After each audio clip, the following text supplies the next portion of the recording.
చెప్పండి. When you thought you know a person and then you are suddenly confronted with these aligned nasty creature for the first time. You are in for quite a shock. Creator కాదు, creature. Creature for the first time. You are in for quite a shock. However, it's more important to observe it in yourself than in someone else. Watch out for any sign of unhappiness in yourself, in whatever from it. Maybe the awakening pain body.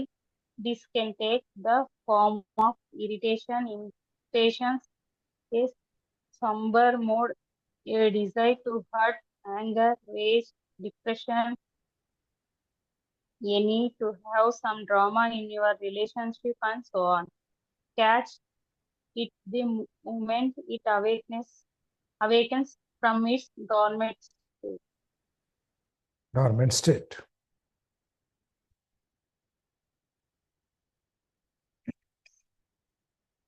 When you thought you know a person and then you are suddenly confronted with this alien, nasty creature for the first time, you are in for a quite shock.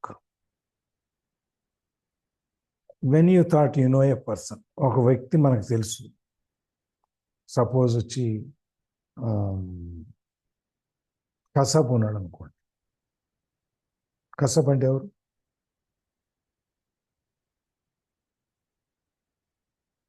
Mumbai పేలుల్లో పట్టుబడ్డ.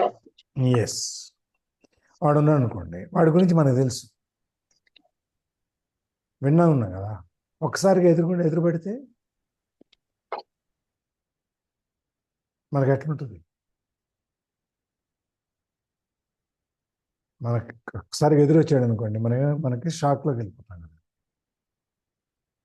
వెళ్ళరా ఎవరు చచ్చిపోయాడు కదా, ఇంకేం వస్తాడు అంటారా?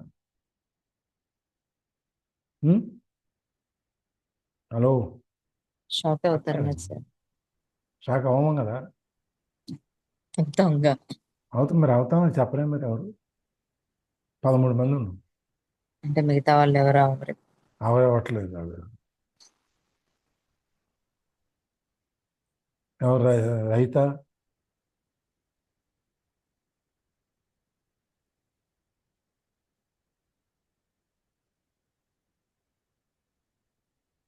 అందరూ వంటలో మునిగిపోయి ఉన్నట్టున్నారు. జై శ్రీరామ్ సార్, వినపడలేదు సార్. దాని మీనింగ్ ఏంటి అన్నారు? జై శ్రీరామ్.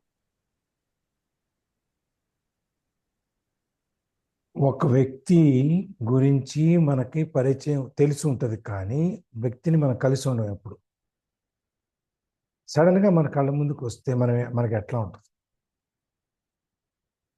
ఒక గ్రహాంతరవాసి అని పెట్టుకోండి.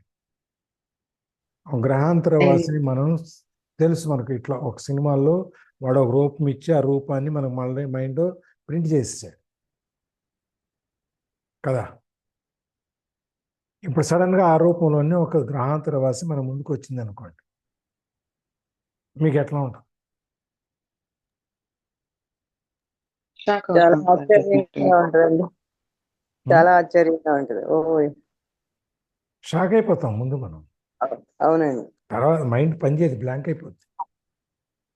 తర్వాత మెల్లగా ఆలోచనలు వస్తే మనకు జరుగుతుంది, అది వేరే. బట్ చూడంగానే మనకి బ్లాంక్ అయిపోతుంది. However it is more important to observe it in your self than in someone else.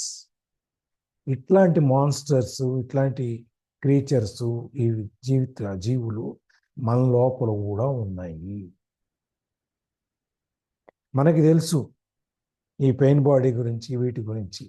సడన్గా మనకు ఎదురుకుండా వచ్చేటప్పుడు మన షాక్ గురైపోయి మనం ఏం చేస్తాము?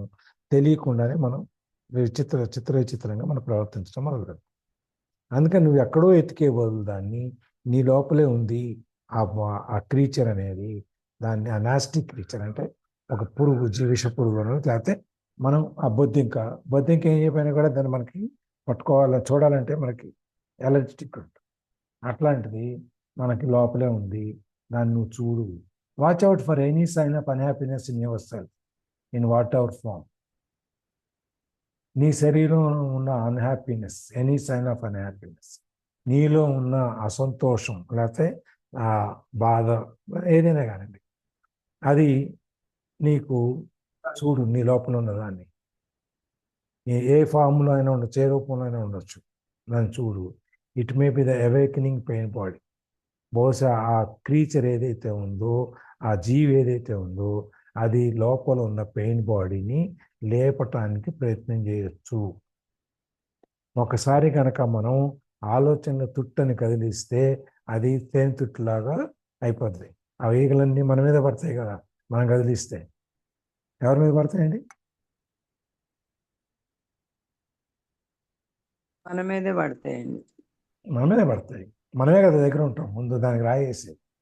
అవునండి. అట్లా ఆలోచనలు కూడా తేనె తుట్టులాగా మనం ఒక కదిలిస్తే ఆ నిశ్చలంగా ఉన్న నది, ఆ చెరువు లోపల రాయేస్తే అట్లా అట్లా అట్లా ఎట్లయితే చెరువు చుట్టూ వెళ్తాయో వాళ్ళు, ఇవి కూడా అట్లా వెళ్తాయి అన్నమాట. This can take the form of irritation, impatience and a sombre mood and its desire to hurt, anger, rage, depression. ఈ బాధ లేపటంలో ఏమవుతుందంటే అది ఇట్ కెన్ ఏ విధంగా అయినా కూడా అది బయటికి రావచ్చు. ఇరిటేషన్లో రావచ్చు, ఇంపేషన్స్ భరించలేని పరిస్థితుల్లో రావచ్చు, సాంబర్ మూడ్ డల్గా ఉండొచ్చు, లేదు డిజైర్ టు హార్మ్, ఎవరినైనా కొట్టాలనిపించవచ్చు, హర్ట్, డిజైర్ టు హర్ట్, మనని మనం పొడుచుకోవాలనిపించవచ్చు, లేదా ఎదురుగుండాలని కూడా కొట్టాలనిపించవచ్చు, కోపం, రేజ్, డిప్రెషన్, ఇన్ని రకరకాలైనటువంటి మనకి మానసిక వికారాలన్నీ వస్తాయి. You need to have some drama in your relationship. ఏదో ఒకటి అరిచేసి, ఎవరినో కేకలేసేసి, ఇంట్లో పెద్ద డ్రామా క్రియేట్ చేసేసి మన ఉన్న వాళ్ళతో మరి రావచ్చు, ఏదైనా జరగవచ్చు. Catch it the moment it awakens from its dormant state. కాబట్టి అది నిద్ర లేచే టైంలో నన్ను అక్కడే పట్టుకో, లేవనీకు. ఆలోచనల తుంపరని, ఆ తుట్టెని కదలకుండా, కదలించకుండా, ఎవరైనా కదిలించే ప్రయత్నం చేసినా దాన్ని కదిలించకుండా అట్లా పట్టుకో.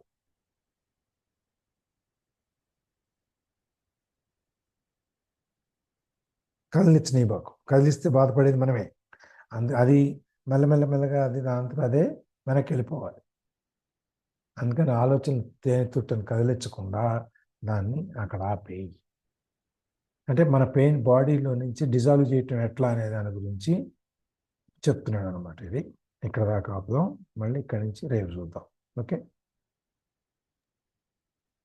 సార్, అంటే ఇక్కడ నాకు తెలిసి ఇప్పుడు ఏదైనా పిల్లలు ఉన్నారు, ఇప్పుడు వాడేమో టీవీ ఆఫ్ చేయలేదు చెప్పిన వెంటనే, అప్పుడు ఏమవుతుంది, టీవీ ఆఫ్ చేయరా అని ఫస్ట్ చెప్తాం.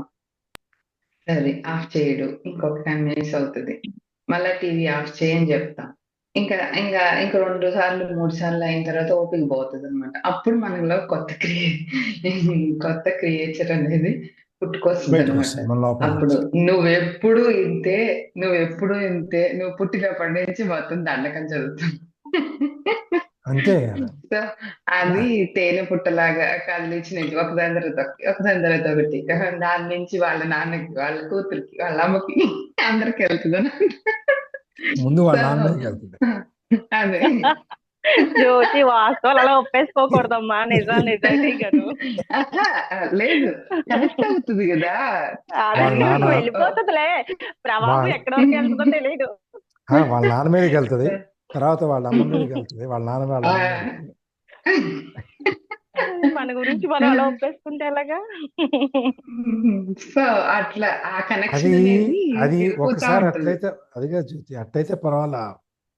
ఇప్పుడు 4 సార్లు చెప్పిన తర్వాత టీవీ ఆపకుండా ఎదురు తిరిగింది అనుకో, ఎప్పుడు ఇంత నువ్వు చూడండి, నువ్వు టీవీ చూడండి, నువ్వు సినిమా చూడండి, నువ్వు ఎప్పుడు ఏదో ఒకటి చెప్తున్నావు, సెలవుల్లో కూడా చూడండి. అది అట్నుంచి వచ్చింది అనుకో. ఎట్నుంచి వచ్చినా పడేది వాళ్ళ నాన్న మీద నుంచి వెళ్తుంది, అది వేరే విషయం.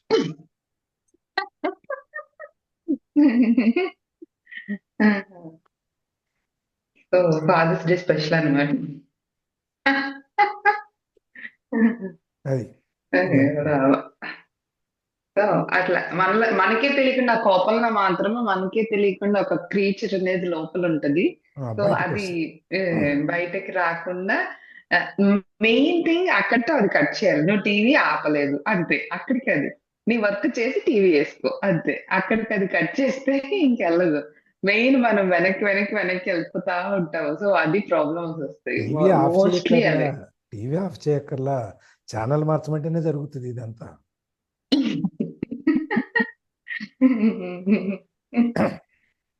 సో ఒక చిన్న ఎగ్జాంపుల్, రియల్ లైఫ్ ఎగ్జాంపుల్ అనమాట. Live live examples. నిజంగా మనలో మాత్రం ఒక క్రీచర్ అనేది ఉంది డెఫినెట్ గా. అని చెప్తాం కదా, నాలో ఉన్న జంతువుని లేపకు అని చెప్తాం కదా మనం. అంటే మనలో జంతువు ఉందని మనకు తెలుసు కదా.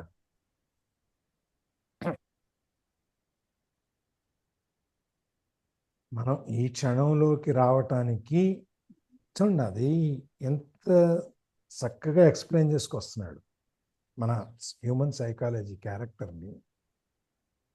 ఎంత చక్కగా అనలైజ్ చేసి ఒక్కొక్క దానికి ఒక్కొక్క భాగాలుగా విడగొట్టి చెప్పుకుంటూ వస్తున్నాడు చూడండి.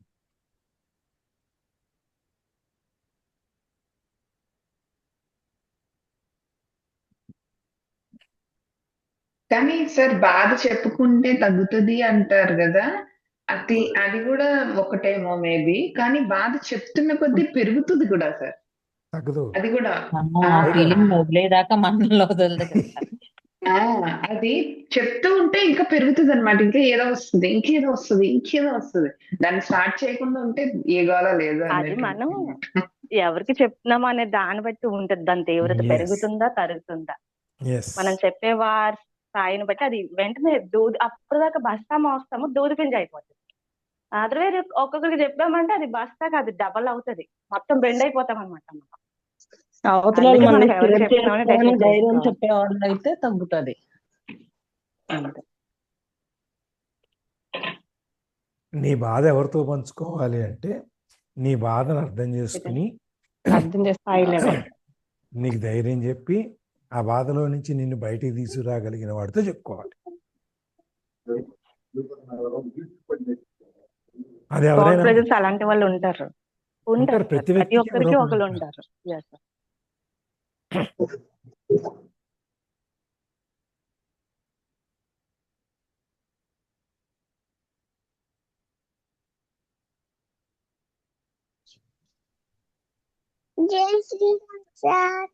జై శ్రీరామ్ సార్. రికార్డింగ్ ఆపేనా? ఇంకెవరైనా షేరింగ్స్ ఉన్నాయా అండి?